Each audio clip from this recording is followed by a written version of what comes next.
I worked security at the Ridgewood Mall with a guy named Garry. Garry was a bully.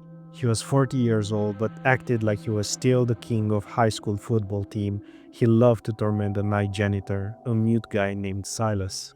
Silas was harmless. He was big, hulking guy who just pushed his mop bucket around and never made eye contact.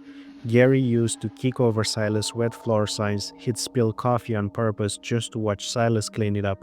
He called him the golem. One Friday night, the mall was closed. It was just me, Garry, and Silas, locked inside until morning. Garry had an idea. He found the key to the old department store that had been shut down for years. It was full of naked, disjointed mannequins. I'm gonna get him good tonight. I'm gonna hide in the mannequin pile. When he comes in to sweep, I'm gonna grab him.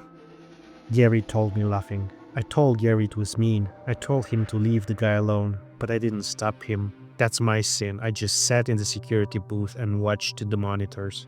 I saw Silas on camera. He was sweeping the hallway, slowly making his way toward the old department store. I saw Garry on the other camera, hiding among the plastic limbs in the dark store, waiting. Silas walked into the store. It was pitch black in there, except for the moonlight coming from the skylights. I watched the grainy black and white screen. Silas swept the floor. He got closer to where Garry was hiding. Then Garry jumped out. I expected Silas to jump. I expected him to drop his broom. I expected him to run, but he didn't. Silas just stood there. He didn't flinch. He didn't step back. Garry stopped laughing. He stood there awkward, waiting for a reaction. Then Silas slowly reached into his pocket. He pulled out a roll of heavy-duty duct tape. On the monitor, I saw Silas smile. It wasn't a nice smile, it was wide and empty. He took one heavy step towards Garry and then the security camera screen went static gray. I lost the feed. I sat in the booth, staring at the static. Garry, I radioed. Joke's over, man. Check in. Silence. Garry, stop messing around. Nothing. I had to go down there. I grabbed my flashlight and the master keys. The mall was creepy at night. Long shadows stretching out from the shuttered storefronts. The only sound was a squeaky squeak of a wheelchair somewhere in the distance. Silas' mop bucket. I walked towards the department store. The gates were rolled up. Garry, I called out. My voice echoed, making me jump. I walked into the dark store. It smelled like old dust and stale perfume. Mannequin parts were scattered everywhere. Arms, legs, torsos piled up like a mass grave of plastic people. I shone my light around. Silas, you in here? No answer. Then I found Garry's flashlight. It was rolling on the floor, still on. Next to it was Garry's radio. It had been smashed into pieces. I felt a cold sweat start on my neck. This wasn't a prank anymore. I turned to leave, to run back to the booth and call the police. But as I turned, I heard the sound from the back of the store. Click. The sound of a door locking. I ran into the main entrance of the store. The metal security gate was sliding down. It slammed shut with a deafening crash before I could get there. I was locked in. I was trapped in the dark department store with the mannequins and Silas. I pulled out my phone to dial 911, but there was no signal. The metal walls of the old store blocked everything. Then the store PA system cracked to life. It shouldn't been working. The power had been cut off to this place years ago. There was no voice, just a recording. It was a recording of Garry. It was his voice from earlier that night, recorded on a phone. I'm gonna get him good tonight. I'm gonna hide in the mannequin pile. When he comes in to sweep, I'm gonna grab him. The recording looped. I'm gonna get him good tonight. I'm gonna hide in the mannequin pile.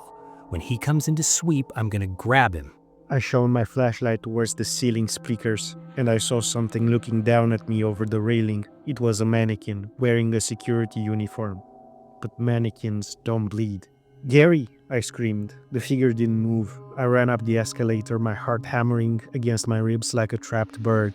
I reached to the top. The figure was tied to the railing. It was Garry. He was stripped down to his undershirt. His mouth was duct taped shut. His eyes were wide, bulging with pure terror. His arms and legs were taped rigidly to the railing so he couldn't move an inch. He looked exactly like a doll. He was bleeding from a cut on his head, but he was alive. He was making muffled screaming noises against the tape.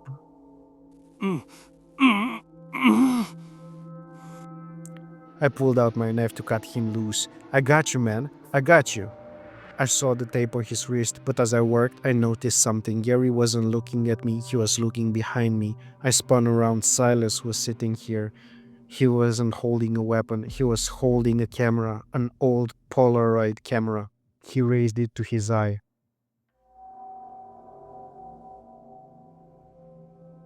The light blinded me for a second. "Silas, stop," I yelled, holding the knife up. "Let us go."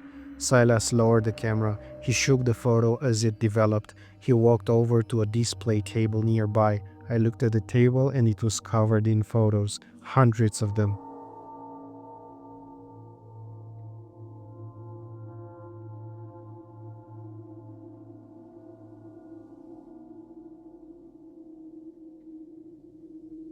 Photos of Garry eating lunch, photos of Garry walking to his car, photos of Garry sleeping in the break room, and photos of me watching TV in the booth, photos of me looking at my phone. Silas hadn't just snapped, he had been watching us for months. He had been documented every cruelty, every lazy moment, waiting for the right time. Silas pointed a thick finger at Garry, then at the pile of naked mannequin limbs, then at me. He didn't speak, but the message was clear. He is part of the collection now. Do you want to join him? I looked at Garry tied up and crying. I looked at the knife in my hand. I was smaller than Silas. If I fought him, I would lose. "Silas," I said, my voice shaking. "I never messed with you. I never kicked your bucket." Silas tilted his head. He looked at me with a scary amount of intelligence. He reached into his pocket and pulled out the key to the gate. He placed it to the railing. He pointed at the exit. Then he pointed at Garry. He shook his head. The choice was simple. I could take the key and leave right now unharmed, or I could try to save Garry and likely end up taped to the railing next to him. Silas crossed his arms and waited, watching me with dead, shark-like eyes. The horror wasn't just fighting a monster. The horror was the choice. Garry was a jerk. He was cruel, but he was a human being. I looked at the key, then I looked at Garry. "I can't leave him, Silas," I whispered. Silas didn't move. I gripped the knife tighter. "I'm cutting him down." I turned back to Garry and slashed the tape on his left arm. Garry slammed forward. I waited for Silas to attack. I waited for the blow to the back of the head. But that never came. I cut Gary's legs free. He fell to the floor, sobbing, unable to stand. I turned around. Silas was gone. He had vanished into the shadows of the clothing racks as silently as smoke. I grabbed Garry and dragged him towards the escalator. "Come on, move." We stumbled down the moving stairs. We ran for the gate. I jammed the key into the lock and twisted it. The gate opened. We burst out into the main hallway. It was bright and empty. We ran all the way to the main entrance, burst through the emergency doors, and collapsed on the sidewalk outside. The cold night air never felt so good. Police cars were already here. Someone else had called them, maybe a passerby heard the alarm. They searched the mall for 3 hours with dogs. They found the mannequin room, they found the tape, they found photos of us, but they never found Silas. They found his locker in the basement. It was empty except for one thing taped to the inside of the door. It was a piece of paper, a list of names, everyone who worked at the mall. Gary's name was at the top, it was crossed out in red ink. My name was second, it had a question mark next to it. Garry never truly recovered from that night. He had a breakdown. He can't be in small rooms anymore. He can't be around dolls or statues. He sits in his house with the lights on, terrified of the quiet. In me, I still work security, but at a different place. Sometimes when I'm going my rounds at night, I see a wet floor sign that I don't remember putting out, or I smell floor wax when no one has been cleaning. If you've come this far, thank you for watching this narration. If you liked the story or liked my narration of the story, please subscribe, please hit the like button, and please comment on the video. That would encourage me to do more of this.